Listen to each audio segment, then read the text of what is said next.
But Chris Peace here tonight with Dr. Lucas Wilder. Been a while since we chatted. I look forward to these all the time, and we're going to talk about something tonight. Probably a lot of people don't know about, but is a very interesting tidbit in history, and it has been referred to as the Confederate Alamo. Dr. Wilder, how are you, sir? I'm doing just fine, Chris. I'm excited to be back. I'm always excited to talk to you, talk a little history. It's one of well, that's why I'm here. I've dedicated my life to history, and anytime I get to talk about it, I am fine and dandy. So, set the stage for us. What is the military situation right before this battle or this fort is stormed? What is going on? What's it look like? Yeah, I'll kind of start the military situation at the end of March of 1865, and this is around the siege of Petersburg. For 9 months, Robert E. Lee and Ulysses S. Grant have been battling it out along these Petersburg and Richmond lines.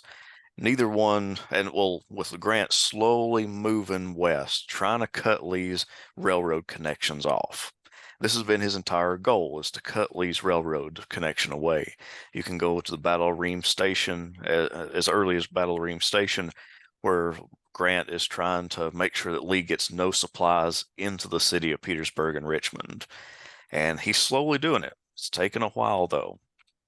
But there's a moment at the end of March of 1865 where Lee knows that he's going to have to leave the entrenchments around Petersburg and Richmond.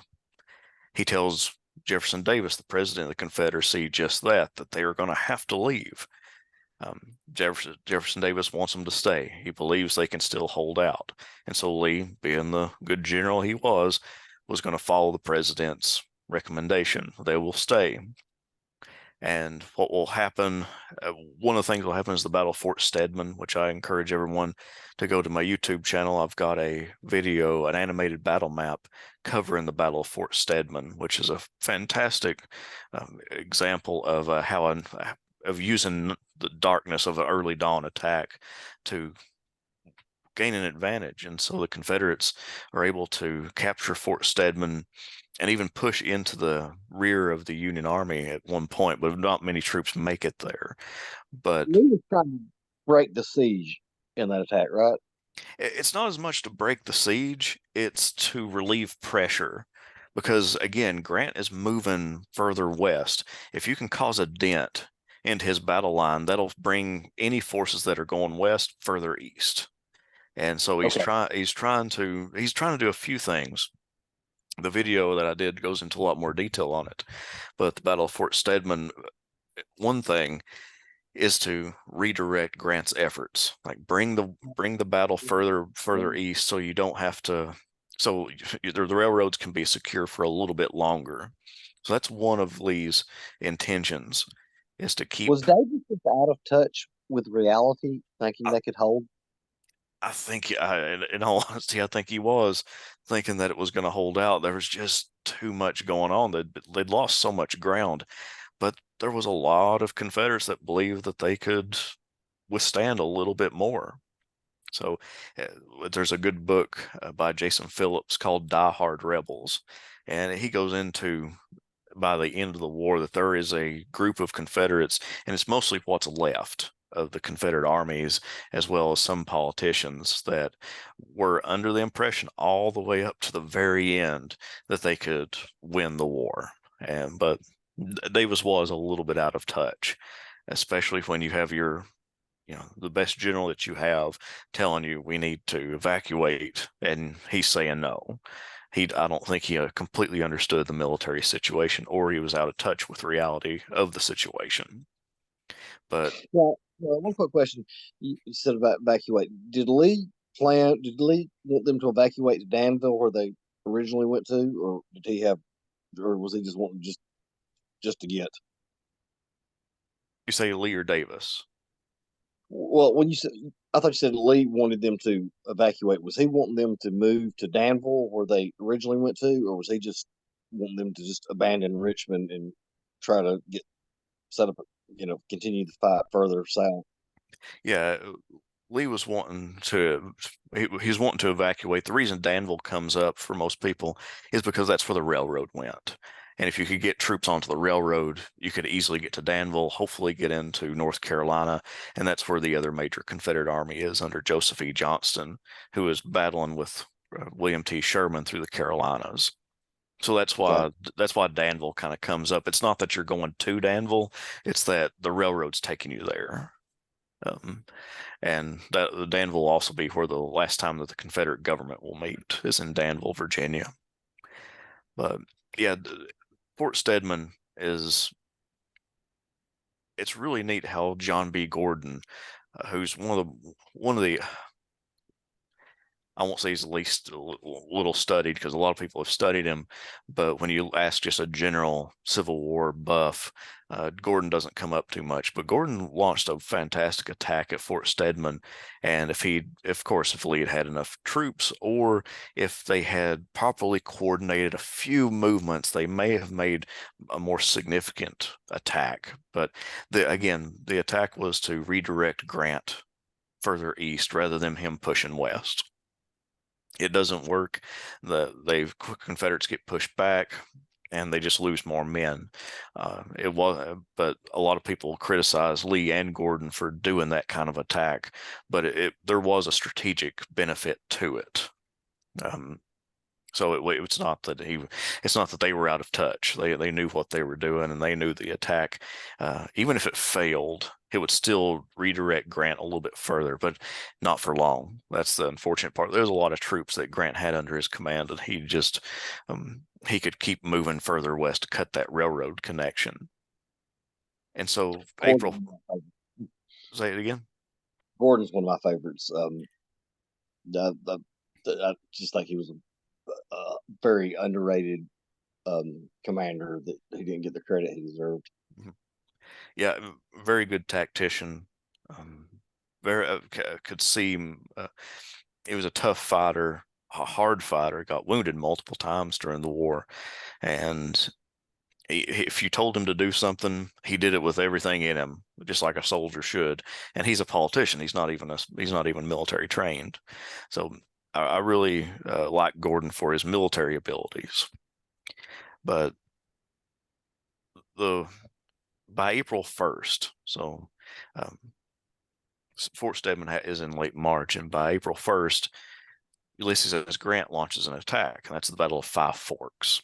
That's the famous battle where George Pickett is at a shad bake, fish fry, instead of being with his men, and his men get overrun, and thousands of casualties, mostly prisoners, were taken at the Battle of Five Forks. That is an extremely important moment because if Five Forks wouldn't have happened the way it did, Robert E. Lee and the Confederates around Petersburg and Richmond could have held out for just a little bit longer. What the Battle of Five Forks did was give the Union Army control of the railroads southwest of Petersburg. And once those rail lines were cut, then Lee's supplies were going to go down, and he would have to leave, absolutely There's have no to way leave. to supply Richmond any longer, Yeah, too. there was no way to supply Richmond or Petersburg sufficiently without those rail lines, and those became cut. And that's when Is it Lee, true? go ahead. I'm sorry, go ahead.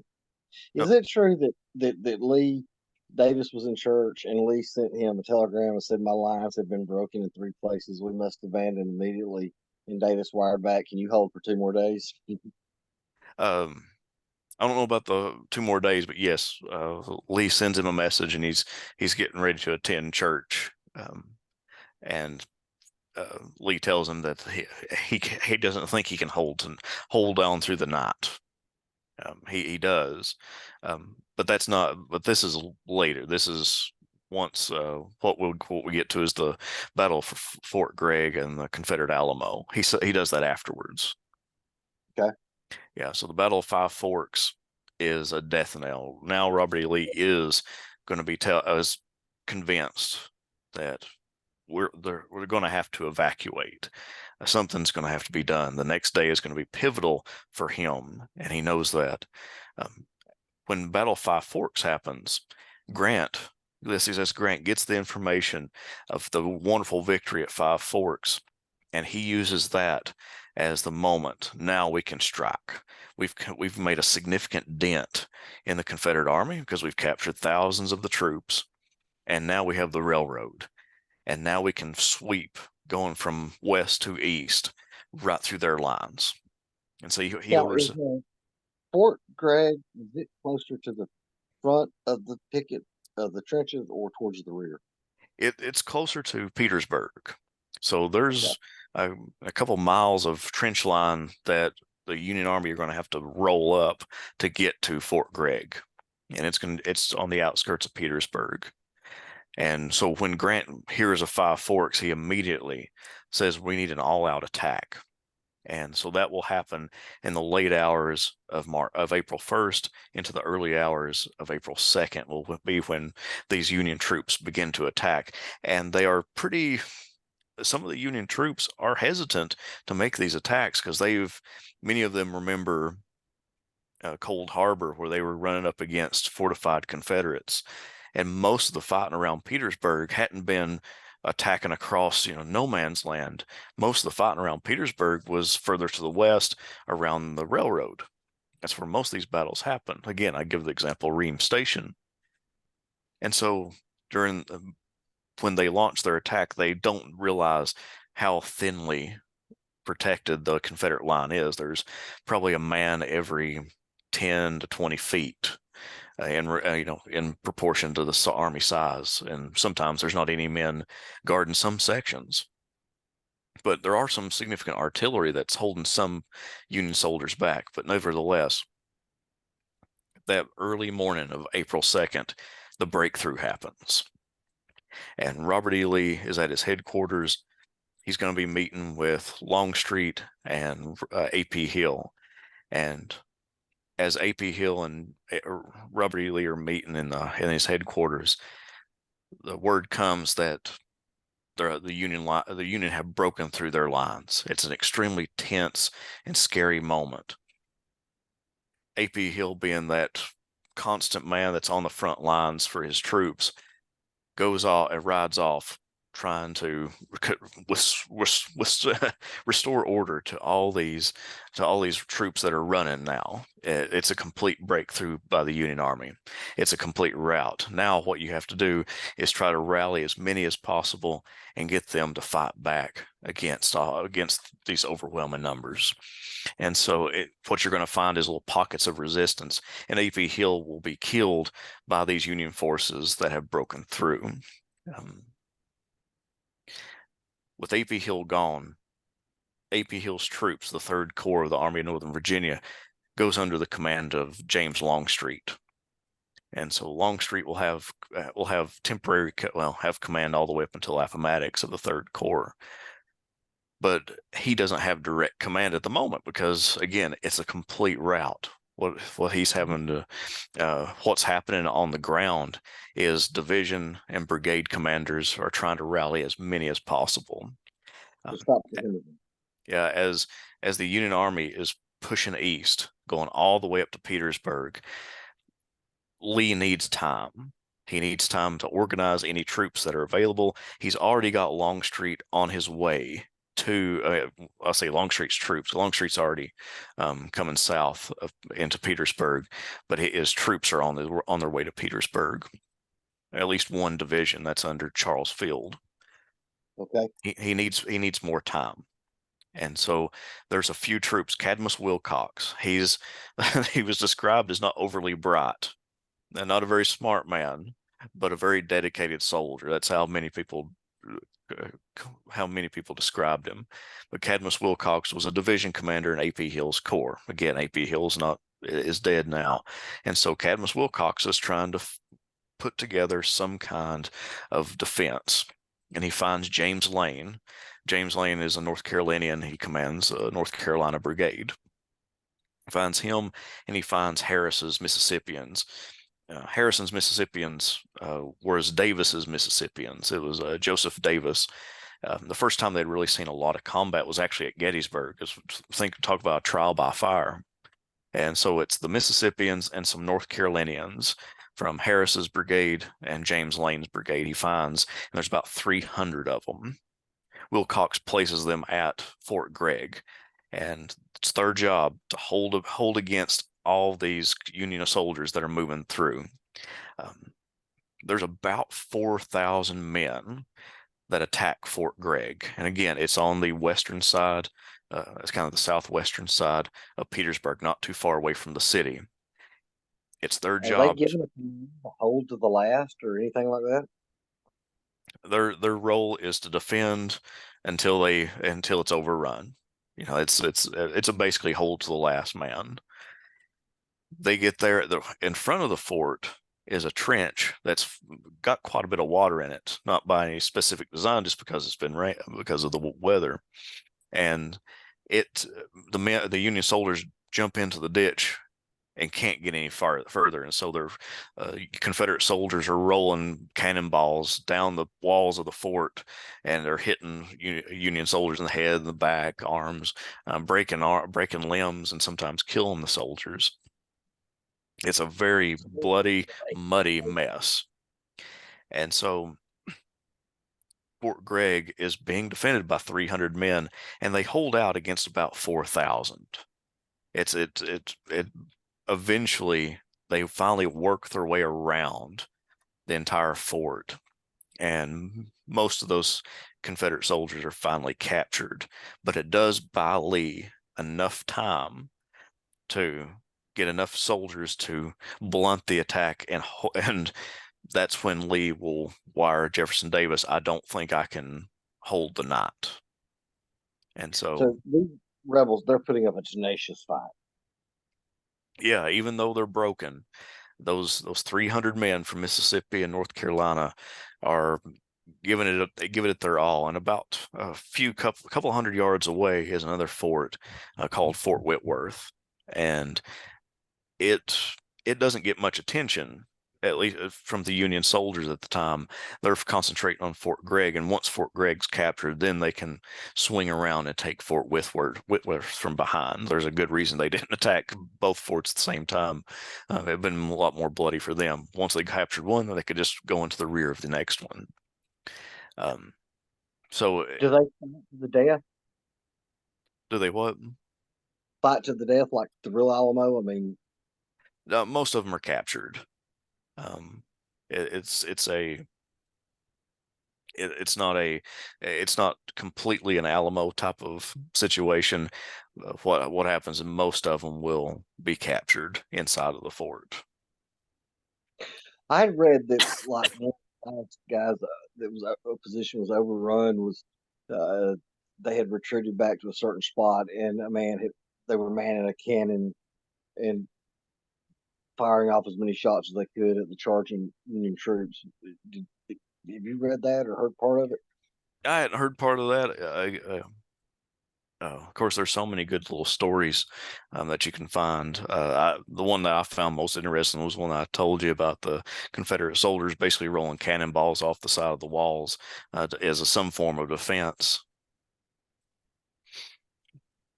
But How long did they buy? How much time did they buy Lee? if I remember correctly, it bought them about 4 hours. I mean, that's a significant amount of time. I mean, you had 300 men outnumbered 10 to 1 and bought him, and it took them 4 hours to take that fort. I mean, they had to be putting up. I mean, a tenacious fight. I mean, to buy that much time. Yeah, yeah. Again, most of them were captured men, but there's a little over 50 dead Confederates, but the little over 300 were captured. So there's about we'd have no idea how many were actually in the fort, but it's somewhere over little over 300. About 50 of them were dead. The rest of them were captured. You know, but that's the reason it's so important of a fight, is because it does give Lee just enough time to withdraw. And that's what leads to the Appomattox campaign. He informs Davis, I don't think I can hold the night if any more attacks come. That leads to Davis evacuating the capital, bringing uh, any kind of documents or the treasury with him, and they head out. And Lee makes sure that the Confederate government is safely on their way, and then he evacuates. And they're moving north of the Appomattox River, using the Appomattox River as kind of a wall against the Union soldiers so they can't catch up to them as fast. If they had not bought him that time, could Lee have got his army out, or would they have been taken then? I don't know if they'd have been taken then, but it probably would have been a bloodier fight. And I would say that if those men hadn't held at Fort Gregg, that the position would have been quickly overrun. And you have to remember this the town of Petersburg.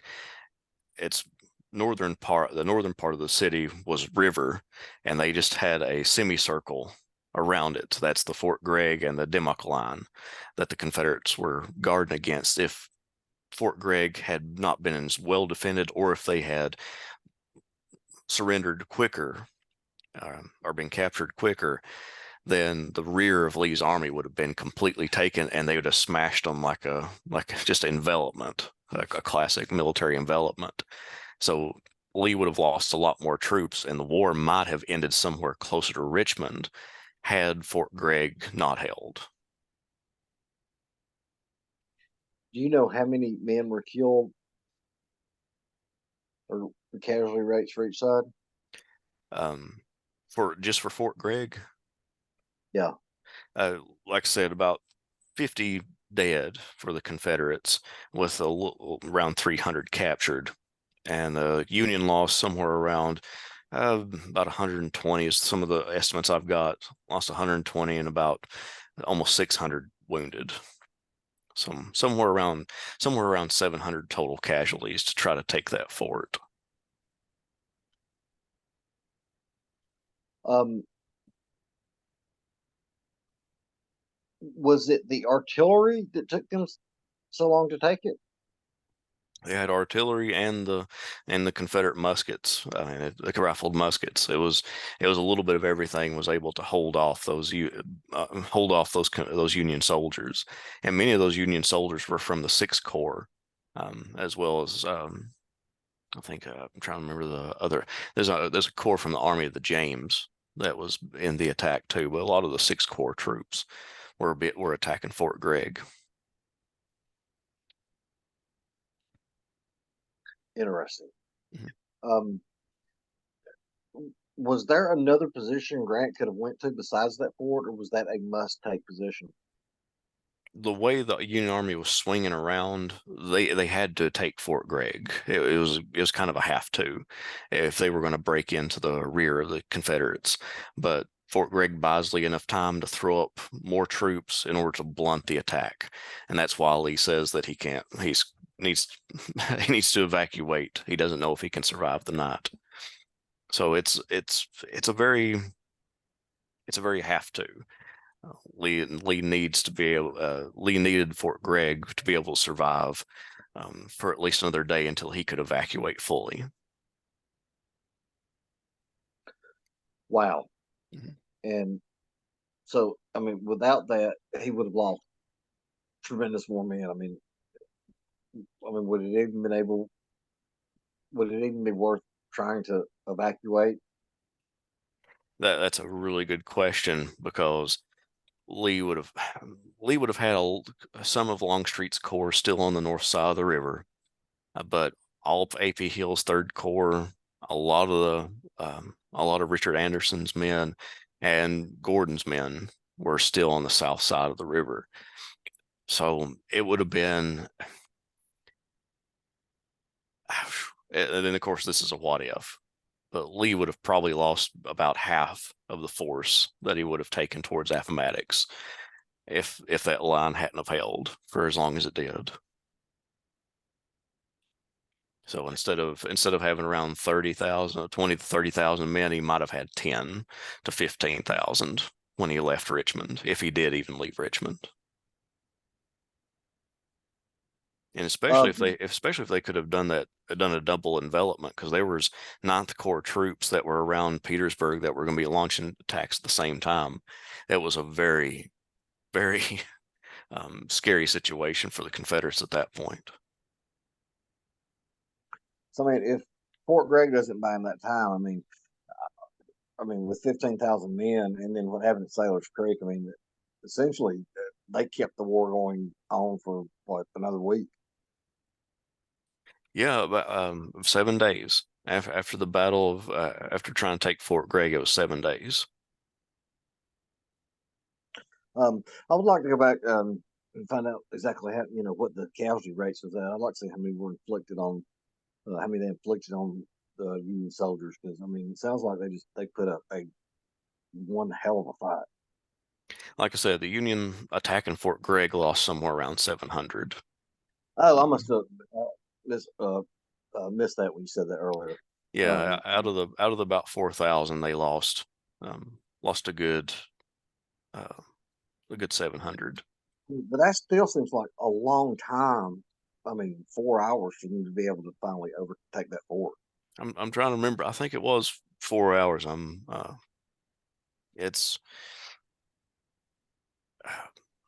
the battle itself kind of reminded me of a reverse Fort Sanders in Knoxville, Tennessee, where the Union soldiers, well, the Confederate soldiers there jumped into the ditch and weren't able to get out of the ditch. And so a lot of the time, the time taken was soldiers just getting stuck and trying to work their way around and trying to get in or out of the ditch.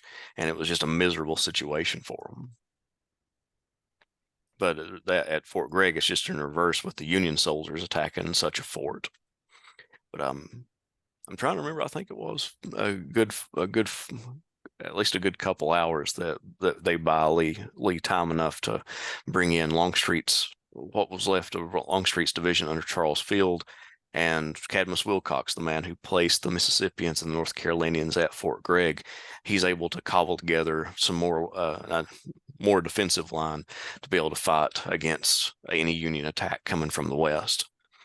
But it's in small increments. You can't, when you think about that breakthrough on April 2nd, you can't think of it being a corps against a corps commanders organizing this. Even though AP Hill attempted to organize it, had been good if a corps commander could have.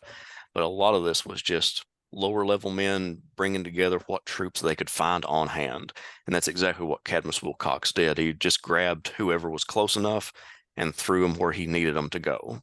And that's what most Civil War soldiers or generals did in situations like this. Grab who you can, put them there, and hope for the best. That happened in the wilderness too, where Union and Confederate generals were, if when lines broke, you just patched it with what you had left and went on.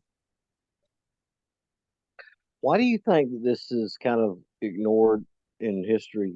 I mean, especially since it bought Lee so much time to get his army out. I mean, it just seems like it's such a cool story to me. Everything else that happened around it, because so many big things happened in April. I think we were talking about that before we went live. Um, that there's so many things happen in April that it just kind of gets overshadowed because AP Hill gets killed the same day. That's a huge blow to Robert E. Lee. And the evacuation, the burning of Richmond, the Appomattox campaign, and the surrender all happen within 7 days after that. So it's the month of April gets all the events in April overshadow the Battle of Fort Gregg. All right. That was a good story. I think that's all the questions I got for you. Is there anything you want to add to it?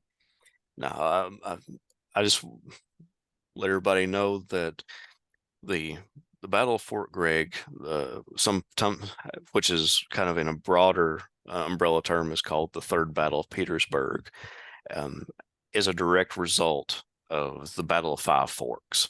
I don't think you can't talk about Fort Gregg without talking about Five Forks. That gives Grant the initiative to push against the Confederate lines, knowing that he has taken out a large section of soldiers and he's captured the rail line. So it's just a matter of time. And so we can't talk about the evacuation of Richmond without mentioning both Battle of Five Forks and Fort Gregg, because that results in the evacuation and what allows Lee to evacuate. So you have to take those two in tandem together. Great. Well, look, there's a question I want to ask you when we cut. Thanks for coming on, man, and I look forward to us talking again real soon. Oh, and one thing I did want to forget the I was looking it up right quick just to make sure just to get myself correct on this. It was 2 hours that bought Lee at Fort Okay. Gregg. 2 hours. So I'll correct myself on that. But 2 hours they got so. But yeah, I'm looking forward to talking to you again. Again, we always have a good time, and anytime I can talk Civil War, I'm on board for that. Me too, man. Thanks again, Lucas. You're welcome. Yeah, let's start recording.